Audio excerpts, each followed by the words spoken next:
তো আপনার বাইকের কিট বাঁচাইতে গিয়ে এমন যেন না হয় যে আপনি নিজের ক্ষতি করে বসলেন। But behind closed doors, I'm a fool for your love. Hello beautiful people, assalamu alaikum, welcome back to my channel and welcome to this video as well. এখন আছি আমি রংপুরে, দা শীতের শহর, দা ডিসেম্বরের শহর। তো এই যে এখন হচ্ছে দেখেন বাজে হচ্ছে দুপুর 11:51, মানে দুপুর 12টা অলমোস্ট, কিন্তু দেখেন সূর্য ওঠে নাই, এখনও কুয়াশা আছে। So yes, this is Rangpur. যারা রংপুর দেখেন নাই তাদের জন্য দাওয়াত রইল, ডিসেম্বর বা জানুয়ারির শুরুর দিকটায় রংপুরে আসেন, আপনারা একটা ডিফারেন্ট টাইপের ফিল পাবেন, যেটা বাংলাদেশের অন্য কোনো ট্যুরিস্ট প্লেসে গিয়ে পাবেন না। পাবেন মানে রংপুর বিভাগের মধ্যে বা উত্তরবঙ্গের অন্য কোনো শহরে, রাজশাহীতে পাবেন, পঞ্চগড়ে পাবেন, বাট সাউথের দিকে গেলে এই রকম ফিল কোথাও পাবেন না। তো আজকে আমাদের ভিডিওর টপিক হচ্ছে why crash guard can be dangerous for your bike and for you as well. Crash guard সাধারণত দুইভাবে লাগানো যায় বাইকে, একটা হচ্ছে ফ্রেম বা চেসিসের সাথে, আর একটা হচ্ছে ইঞ্জিনের সাথে। তো চেসিসের সাথে লাগানো is much more safer than the engine, but সব বাইকে চেসিসের সাথে ক্র্যাশ গার্ড লাগানোর অপশন থাকে না। সাধারণত কিটওয়ালা বাইকগুলোতে, যেমন হচ্ছে R15, তারপরে হচ্ছে জিক্সার SF, এই বাইকগুলো সাধারণত চেসিসের সাথে ক্র্যাশ গার্ড লাগানোর কোনো অপশন থাকে না। তো দেখা যায় যে বিভিন্ন পাতটাতের মাধ্যমে ইঞ্জিনের সাথে ক্র্যাশ গার্ডটা মাউন্ট করা হয়, হুইচ ইজ ভেরি ডেঞ্জারাস। কারণ যখন আপনি ইঞ্জিনের সাথে ক্র্যাশ গার্ডগুলো লাগাবেন, তো এই ক্র্যাশ গার্ডগুলো সাধারণত আপনার হচ্ছে ফুট পেগ অর্থাৎ পায়ের পজিশন থেকে অনেক কাছে থাকে। এই অবস্থায় যদি আপনি ক্র্যাশ করেন, তো ম্যাক্সিমাম ক্ষেত্রে দেখা যায় যে হচ্ছে ক্র্যাশ গার্ডগুলো বাঁকা হয়ে গিয়ে পায়ে আঘাত করে। তো এই ক্ষেত্রে আপনার তো একটা ইনজুরি হওয়ার সম্ভাবনা থাকে। আবার অন্যদিকে ইঞ্জিনের সাথে যে ক্র্যাশ গার্ডগুলো লাগানো থাকে, এইগুলোতে যখন হচ্ছে আঘাত পড়ে, এই শকটা ডিরেক্ট গিয়ে ইঞ্জিনের উপর পড়ে, এই কারণে ইঞ্জিনের একটা বড় ক্ষতি হওয়ার সম্ভাবনা থাকে।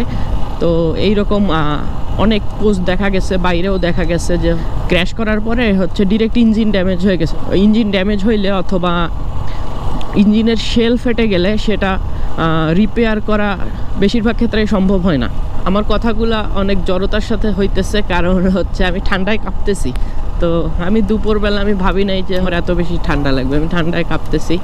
তো বের হয়েছি যখন ভিডিওটা শেষ করেই বাসায় যাব, তো তাই কাঁপা কাঁপা গলায় কথা বলতেছি। আমার বাইকেও ক্র্যাশ প্রোটেক্টর লাগানো ছিল, বাট আমি রিসার্চ করার পরে যেটা বুঝলাম যে ইটস নট সেফ, সো আমি খুলে ফেলছি। দেখেন আমার বাইকে কোনো ক্র্যাশ প্রোটেক্টর লাগানো নাই। অনেকেই বলে যে হ্যাঁ, যে কিট ভেঙে যাবে, কিট ভেঙে গেলেই 30-40 হাজার টাকা যাবে। হ্যাঁ, দ্যাটস রাইট। কিট ভেঙে গেলে 30-40 হাজার টাকা যাবে যদি আপনি মেজর কোনো অ্যাক্সিডেন্ট করেন। বাট যদি আপনার ইঞ্জিন ড্যামেজ হয়ে যায়, তার থেকে কয়েক গুণ বেশি টাকা যাবে। I hope you understand what I am trying to make you understand. So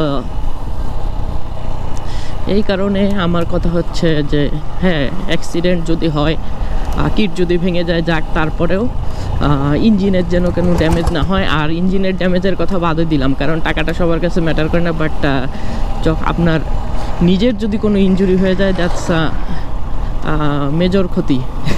আমি বাংলা ইংলিশ মিক্স করতেছি, এই আর কি। তো আপনার বাইকের কিট বাঁচাইতে গিয়ে এমন যেন না হয় যে আপনি নিজের ক্ষতি করে বসলেন। দেখি আমি কোনো ফাঁকা জায়গায় দাঁড়ায়া আপনাদেরকে ব্যাপারটা বোঝানোর চেষ্টা করি। বাহ, শীতের শহর, দারুণ। তো এই দেখেন আমার এই SF বাইকে এখানে একটা পাত ছিল, এই পাতটা এখান থেকে এখানে মাউন্ট করা ছিল, এবং পাত থেকে একটা ক্র্যাশ গার্ড বের হয়েছে, যেটা একদম ইঞ্জিনের সাথে, এবং মাঝে যাদের পা লম্বা তারা যখন ফুট প্যাকে পা রাখে, ক্র্যাশ গার্ডের সাথে পা লেগে যায়। তো এই কারণে এখানে হচ্ছে ক্র্যাশ গার্ড লাগানো ইজ নট সেফ। বাট